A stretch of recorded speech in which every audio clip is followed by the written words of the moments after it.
Aujourd'hui, j'ai envie de vous proposer une nouvelle série sur cette chaîne, Un temps pour notre couple. Une série un peu particulière à la croisée de la psychologie, de la clinique du couple et d'une lecture très concrète de nos dysfonctionnements relationnels. J'ai appelé cette série Les 7 péchés capitaux et le couple. Alors rassurez-vous tout de suite, il ne s'agit pas ici de morale, ni de religion, ni de culpabilisation.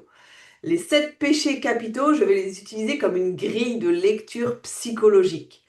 7 grandes dynamiques humaines que je trouve tous les jours en thérapie de couple et qui, lorsqu'elles ne sont pas conscientisées, empoisonnent le lien de l'intérieur. Chaque vidéo de cette série sera consacrée à un péché capital appliqué au couple. Aujourd'hui, on commence par le premier et probablement le plus destructeur. S'il y a bien un péché capital que je rencontre tous les jours en thérapie de couple, ce n'est ni l'infidélité ni le manque de désir, c'est l'orgueil. Celui qui dit « j'ai raison, tu as tort, je ne m'excuse pas ».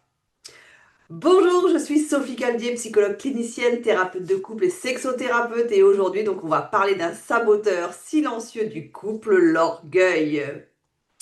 Voici tout d'abord la définition clinique de l'orgueil dans le couple. Quand on parle d'orgueil, on pense souvent à quelqu'un d'arrogant, de dominant, de sûr de lui.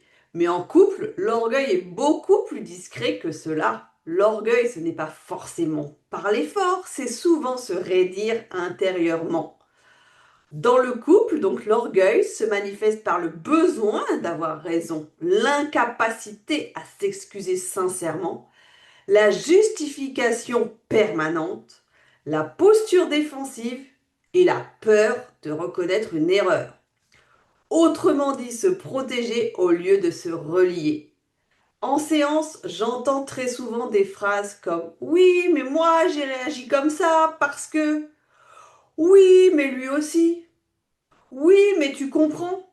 Et à ce moment-là, le couple ne dialogue plus, il plaide.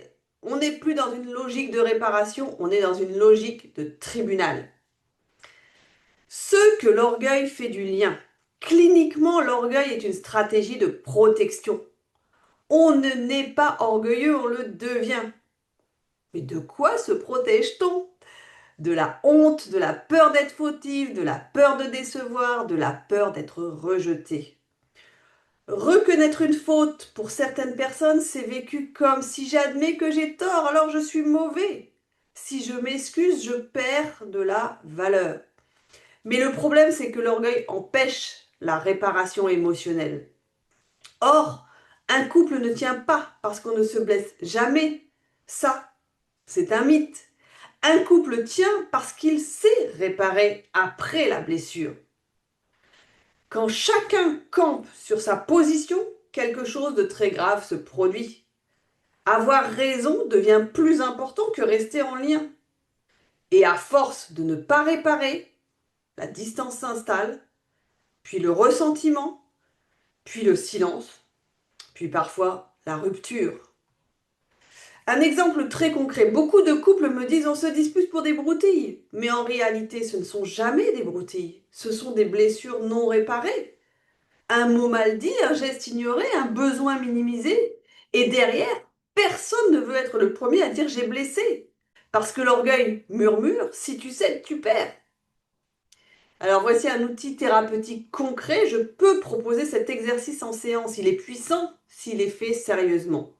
Chacun à son tour formule cette phrase, sans interruption, sans justification, sans commentaire de l'autre. Ma part dans le conflit, c'est pas pour se flageller, pas pour s'écraser, mais pour réouvrir la circulation émotionnelle. Très souvent, à cet endroit-là, quelque chose se relâche, la défense tombe, l'émotion apparaît, le lien reprend. Donc j'aimerais que vous reteniez ceci. Dans un couple mature, l'humilité est une force, pas une faiblesse. S'excuser, ce n'est pas perdre. Reconnaître une blessure, ce n'est pas se soumettre. C'est choisir la relation plutôt que l'ego. Un couple n'a pas besoin de vainqueur. C'est la conclusion que je pourrais faire. Il n'a pas besoin d'un dominant et d'un dominé. Il a besoin de deux adultes capable de dire « j'ai blessé, je reconnais, je répare ». Voilà, dans la prochaine vidéo, on parlera d'un autre poison relationnel très fréquent qui est l'avarice affective, quand l'amour devient radin. Si cette vidéo vous parle, je vous invite à vous abonner à la chaîne Un temps pour notre couple et à la partager, à continuer ce chemin de conscience relationnelle ensemble. Merci à vous et je vous souhaite une très belle journée.